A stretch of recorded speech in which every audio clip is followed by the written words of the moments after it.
Ani, Bojo, Kwekwe, Tanzi. It's Catherine and Brian at Moonstarlodge in tiny Ontario. We're here with our Indigenous perspective on all things cartomancy. And we're doing a reading this with the same decks as last week. So if you need to see what they are, there's a picture posted on all the socials from last week. And they focus on dreams. And we're dealing with the week of July 1st through to and including the 7th. Now, the indigenous moon cycles, of course, are involved in this, and we have a new moon on July the 5th, and that's part of this reading. So let me read you the grandmother. The grandmother is she who heals, the intuitive healer, the midwife, the herbalist, the keeper of the healing arts, the singer of the death song and keeper of the life and death mysteries, the guardian of the medicine roots and healing plants and herbs and the servant of humankind, the mother of intuition, all rites of passage, cycles of birth, death, and rebirth. She teaches us how to serve others with a happy heart using our healing abilities, how to understand and honor the life cycles of birth, death, and rebirth, how to believe in the miracles of life through our connections to our spiritual essences, how to understand the plant kingdom and the healing uses of all parts of plants. She teaches us how to serve. Brian, will you put that in my folio, please? So with that in mind, we're still using the dream-themed cards, and the dreaming of the healing that we can create for ourselves and others is following Loves All Things. So Loves All Things is with us in the beginning of the week and moving into She Who Heals for the last 3 days of this reading. So let's just get at it. Okay, so our first card here is Caution. And caution has many forms. I'm going to get what the book says about it.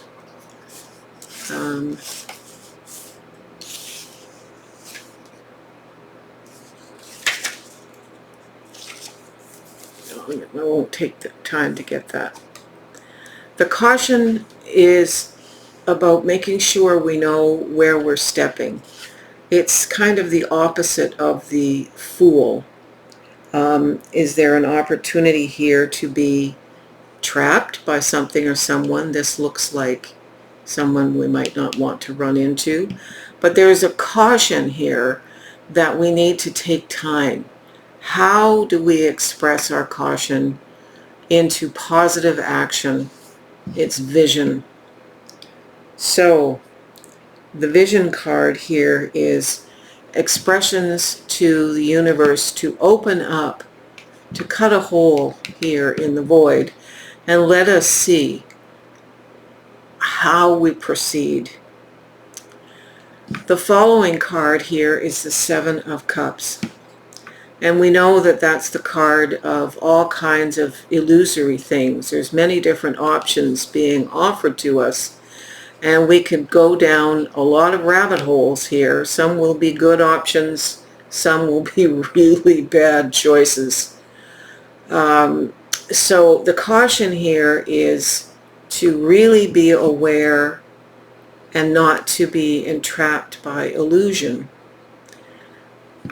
To do so, this caution is it will bring strife, and strife to us and us alone. This card appears again this week. It's the Ten of Cups. We need to remember that we all have the kind of joy and happiness there in our field. This is an expression of our field. We have what we need available to us, but it's like anything. It's like this baby. If we don't nurture our joy by seeing the positive and fertilizing it, as it were, we lose joy. So this so far is very, very direct and very insightful. The clarifier to the Ten of Cups is a message from the spirits. And this is universal love is true love, so love all. Coming out of she who finds love in all things, that's a very poignant message. We need to love ourselves too. Everything begins at home. If we're in an airplane and it's going down, we put the oxygen mask on ourselves first. We have to protect and care for ourselves. And the vision and the time spent creating the vision, whether it's meditation, being in solitude, reading, nurturing, going to the spa, whatever you do to self-care, that's what improves the flow of the lovingness that we feel and the emotional contentment. It's followed by the Two of Swords. Two of Swords is about balance and peace. Historically, it was two knights who came together after battle, crossed their swords in a gesture of peace. So in the RWS, there's a woman with two swords crossed, looking for peace. Her back is to the water. Her back is to emotional overflow, and she is blindfolded, so she's not influenced by others. This is an internal process. Finding peace has to come from within. Now, it's interesting. I asked Brian to douse which of these cards was important. They both came out together. And what's interesting is this is not slippery cardstock, so they weren't stuck like new cards can be. There's no gilding or anything that would stick them together. So I was going to put the one away, and one of my guides, personal guides, said no, they belong together as they reflect on this Two of Swords. So the first card is Chase. Face and embrace the person in the mirror. So it's to love yourself. And the other card, Box, is reveal your secret power. Making ourselves small to fit in and not releasing what it is that we're good at is not a gift to the world. It's not letting others be healed by the good we can do and the energy that we can express. So valid, both of them are valid. The next is the Page of Pentacles, the kind of youthful exuberance that we all need to hold on to while we look at new ways of making our material third dimensional world prosperous and enjoy. We need to enjoy that. It's critical to enjoy the lives we're given. They're not very long, and so we're looking with fresh eyes, like this youthful young page here, how to expand our prosperity. We did have the Empress last week, and we do have the Ten of Cups, so we're adding to this. This is a beautiful card, the child I was meant to be. It's in keeping with the youthfulness. This child is looking in the mirror, this person, and is happy with the person they are becoming. The I am presence, or the I am essence, is strong here. It's strong in this one. So this is a beautiful pairing here from Spirit to say, go forth with fresh eyes, the eyes of the young, exuberant, energized being, and be proud of what you're creating here. The next is the Tower. This is a Odilon Redden made a picture of Kali, a painting of Kali, and she's the Hawaiian fire goddess. I don't know if she's Hawaiian, but she's a fire goddess. And she burns things that don't work. It's very just perfectly paired with the Death card, which is transformation. We are getting rid of that which no longer serves us, that which stops us from loving ourselves, loving others, being the kind of person that She Who Heals is, because we have to heal ourselves before we can heal others. And it's followed by, this is the Tower. So the Tower is talking about new beginnings. It's like a resurrection almost of a new self, burning off the old, and it's clarified by death. So these are two major arcana cards. We are here with the Three of Pentacles, which is a collaborative card, building with others. Are they others on this third dimension? Maybe. Are they spirit guides and ancestors? Maybe.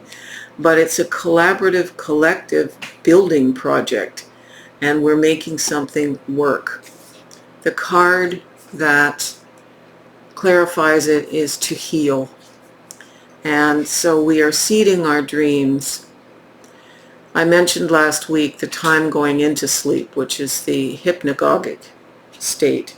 That's the time that we seed our dreams with requests of our subconscious and higher self, guides, teachers, and angels, for dreams that represent our healing. Then as we wake up in the morning, we need to go, if we got to go to the bathroom, whatever, come back to bed. But we're seeding thoughts about the same thing in the hypnopompic state.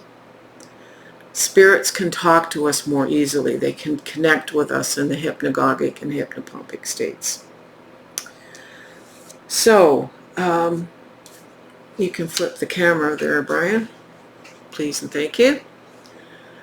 I think this is very powerful and much more direct than last week's reading in terms of how we co-create with the universe in this time of the month of She Who Heals. I think this is a wonderful opportunity to share ourselves with ourselves, give ourselves time. It's summer, but also to give what we can in terms of healing to others. So thank you for liking this video, if you do, for subscribing. All the information about background stuff, if you click on the title of this video, it's always the information is always there for you. Brian makes sure, and the names of the decks and the authors and such. Thank you for your support. We are facing Brian having some surgery later this summer, so we always appreciate your support in so many ways. All right, Aho.